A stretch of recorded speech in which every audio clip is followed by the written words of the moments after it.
বাংলাদেশ ইসলামী ছাত্র শিবিরের জগন্নাথ বিশ্ববিদ্যালয়ের তৎকালীন মেধাবী ছাত্র এবং ইসলামী ছাত্র শিবিরের সভাপতি সাদ্দাত হোসেনকে কাটাবন একটি মসজিদে উনি এতেকাবে ছিল, এতেকাব অবস্থায় ওনাকে ওখান থেকে গ্রেপ্তার করে 10 দিনের পুলিশ রিমান্ড আবেদন করা হয়েছিল।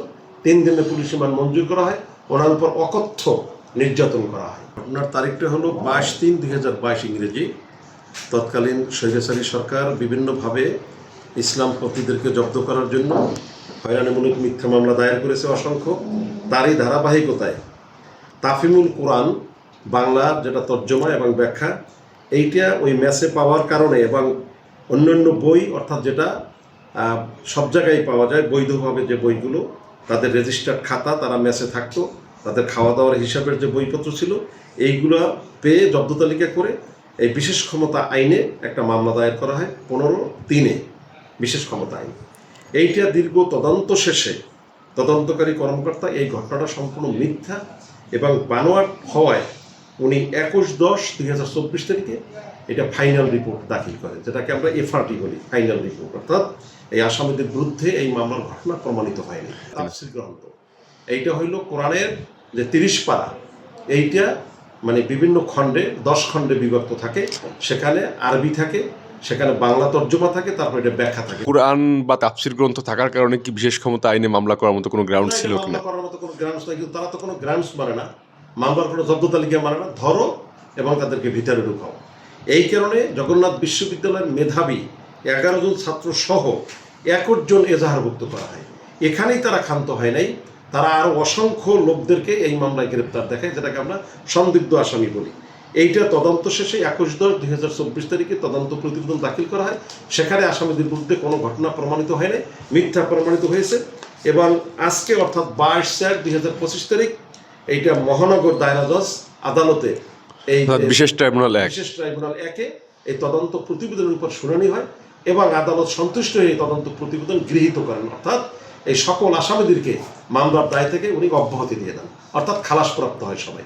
এবং আরও উল্লেখ্য যে এই মামলায় তৎকালীন যে জগন্নাথ বিশ্ববিদ্যালয়ের সভাপতি বাংলাদেশ ইসলামী ছাত্র শিবিরের জগন্নাথ বিশ্ববিদ্যালয়ের তৎকালীন মেধাবী ছাত্র এবং ইসলামী ছাত্র শিবিরের সভাপতি সাদ্দাত হোসেনকে কাটাবন একটি মসজিদে উনি এতেকাবে ছিল, এতেকাব অবস্থায় ওনাকে ওখান থেকে গ্রেপ্তার করে 10 দিনের পুলিশ রিমান্ড আবেদন করা হয়েছিল।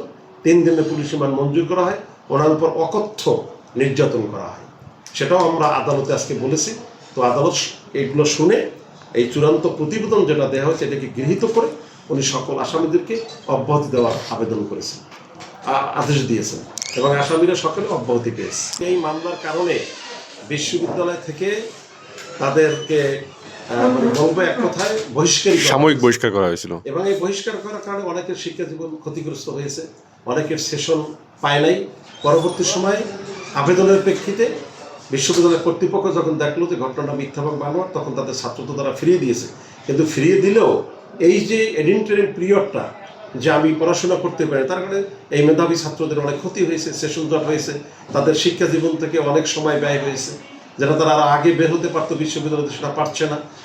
পারিবারিকভাবে ক্ষতিগ্রস্ত হয়েছে, আর্থিকভাবে ক্ষতিগ্রস্ত হয়েছে, লেখাপড়ার ক্ষতিগ্রস্ত হয়েছে, মেধা ক্ষতিগ্রস্ত হয়েছে, অনেক ক্ষতিগ্রস্ত হয়েছে। এটা আমরা পর্যালোচনা করব, আমরা সকল কাগজপত্র তুলতে দিয়েছি এবং যারা এই আমাদের মেধাবী ছাত্রদেরকে ক্ষতিগ্রস্ত করেছে তাদের বিরুদ্ধে আইনগত কী ব্যবস্থা গ্রহণ করা যায় সেটা আমরা বিবেচনায় আছে আমাদের। আমরা দেখছি যারা এই মিথ্যা মামলা দায়ের করেছে এবং মিথ্যা মামলায় সাক্ষী ছিল, তো এদের বিরুদ্ধে আপনার আইনগত ব্যবস্থা এদের বিরুদ্ধে আমরা আইনগত ব্যবস্থা নেওয়ার ব্যাপারে আমরা পর্যালোচনা করছি, চিন্তা ভাবনা করছি, সকল কাগজপত্র আমরা তোলার জন্য আবেদন করছি। আমরা পরবর্তী সময়ের ব্যাপারে আমরা সিদ্ধান্ত নেব।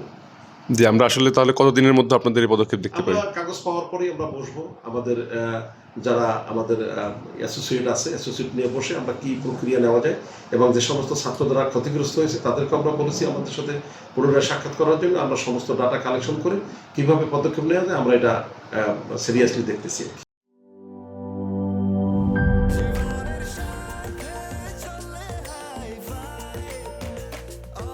স্বাস্থ্যকর অল টাইম, সব সময় অল টাইম হেলদি লাইফ।